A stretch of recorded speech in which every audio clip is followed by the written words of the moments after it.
So since their arrival, the two baby girls to the farm have been the best therapy for us and our family. They have given me so much purpose, and I have loved every minute of coming down here and spending time with them. We're gonna do things a little differently with these guys. Just, you know, I didn't know what I didn't know with Luna, and these guys have double trouble. I'm having to implement some training as fast as I can and as often as I can. They found their voices, and they are just such a great bonded pair. So I am doing a lot of things together and then separate so that they learn manners and they can be great citizens here at Torrey Hollow Farm. So I'll show you some of the ways that I work with them every day in order to get them to where Luna was, where she was greeting everybody and had pretty good manners and could be out with people, and you know, she didn't have to be on a lead or within constraints, you know, a cage or within a fence. She picked it up pretty fast over time, but still did things that I won't allow these guys to do. So we'll talk about the ways that I'm teaching them to be respectful of space and people in general.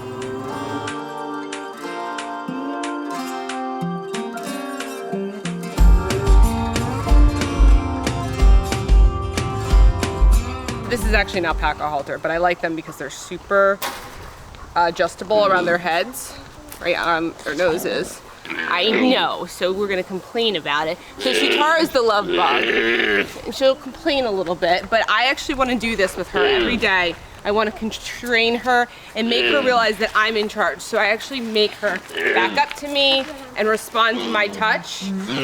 And when she's mad, I have to tell her we don't act that way. And I want her to feel like I'm stronger and bigger than her, because very soon I won't be.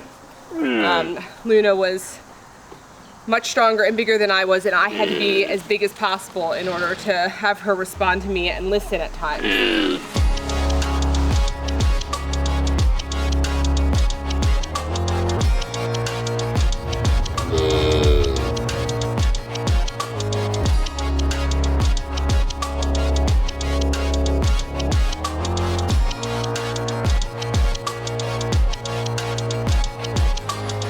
The other thing that we'll want to do with her is, if you can give me a lead, Sean, real quick. We will often, because there's two now and one of me, I want them to learn to be independent of each other, and so they can learn. She's like, this thing is not comfortable, which I don't blame her. So what I will oftentimes do, actually all the time, is bring her somewhere, and we're gonna also make her get used to being, we haven't done this in a couple days. She's like, no, come on, come on. And I really want to lead her next to me. Come on. Go. Go. Come on. So when Luna really didn't want to cooperate, she would just lay down. Alpacas will do the same. So I don't know if she's quite figured out how to do that yet. Look, see how she's making her legs real stiff? Come on, Sutara. Come on. You know the drill. You know the drill. Come on. Come on. Let's go. I am bigger and stronger than you still. Come on. Well, don't you see? Isn't this fun? Yeah.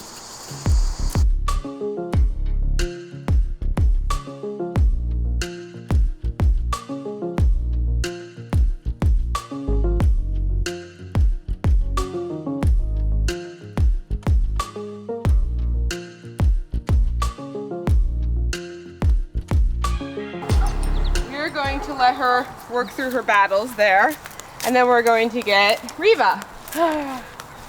The second one.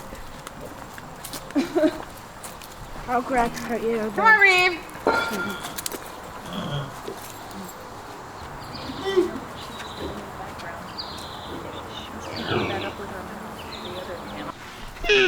So something that I did with Luna is that I let her walk behind me a lot. And I will changed that with these guys because Luna would oftentimes look for the opportunity to kind of like be obnoxious if you weren't looking. So I always want to walk next to her and make it so that she knows don't walk behind me. So I don't let her. So, Lila, can you move the trailer tire that's somehow down here, please? Why is it in there? I think our son rolled it down here for fun. Come on, right here. You're just going to be right here. Come here, right here. Oh, So, Lord. alpacas and camels are good thinkers, so she'll just think this through. So see this one, she does that. How funny.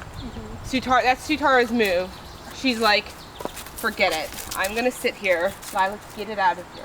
Oh.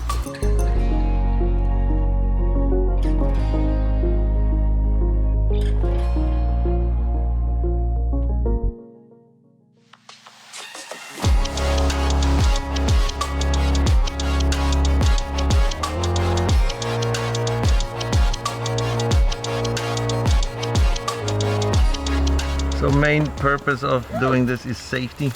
Yeah, and desensitizing her so that she's comfortable around people and is in when she's huge and over 1,000 pounds, we want her to be handled. There you go, Kush.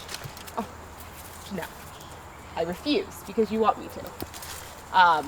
She would work through it. If we go talk to Sutara right now, she'll relax and sit down. Are you serious right now? Could you be any more dramatic? What are you doing? You're resting your head. She's done this every time we've ever done this. She just rests her head. Hey, come on. Pouting. She's pouting. I know. I'm gonna pick your turds off your body.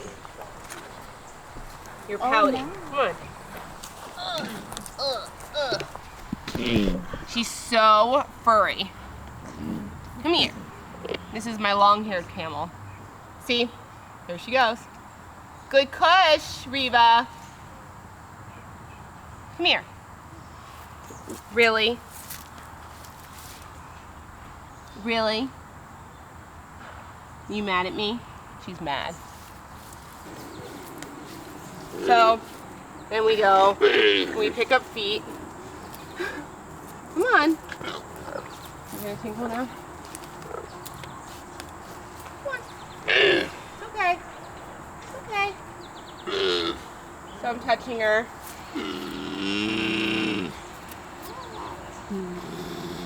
So eventually, it's not something I love the idea of, but for her safety, if she ever needed it, we'll teach her to get hobbled, which is a very common practice, mostly in like the Middle East and Australia, and a lot of trainers use it, where we'll have her leg like this, and it makes her, they have like a thing that connects her foot there, and it makes her lay down. So, we never had to do that with Luna, because she just laid down. So their least favorite thing is something I do every day, and I keep a bottle right here of fly spray, and they love the results, but my God, watch, like just the minute they see this, I usually put it on my hands and just apply it to their ears, but they get eaten alive. I've never been able to do it that easily. They have like 10 flies eating their ears at a time, and it makes them bleed. So I spray them down with fly spray, and actually my favorite thing to use on them is Skin So Soft. But we have to, or else they would get eaten by flies. So. And that Skin So Soft really works. It really It's works. and they smell delicious. Yeah, it's the best smelling. Yeah.